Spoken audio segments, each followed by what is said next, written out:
ګرانو کتونکو السلام علیکم. زه محمد سلمان همدرد د حق غږ پښتو چینل خبري لنډیز کې ستاسو کوربه اوس تاسو پام را اړوم د مهمو خبرونو لنډیز ته.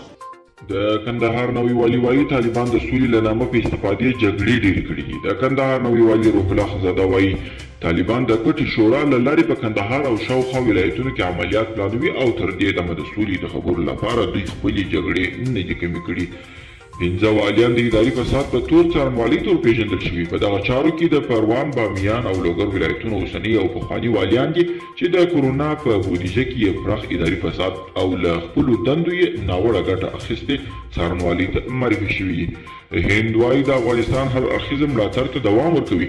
دا څرګندونې د هند د ملي امنیت سلاکار اجیت ډول له ولسمشر غني سره په لیدنه کې کړي دي. له ارګ د خپرې شوي خبرپاڼې له مخې په دې لیدنه کې د تروریزم پر ضد مبارزه او د سولې ملاتړ پر سیمه ییز اجماع بحث او خبرې اترې شوي دي. مالیې وزارت وایي چې د قانون پر بنسټ د هر ډول مالي طرح جوړول د حکومت کار دی او ولسي جرګه نشي کولای چې مالي طرحه جوړ او بیا ورته رایه ورکړي. دا په داسې حال کې ده چې ولسي جرګې یو ځل بیا د ملکي مامورینو او امنیتي سرتیرو د معاشاتو پر لوړېدو ټینګار کړی.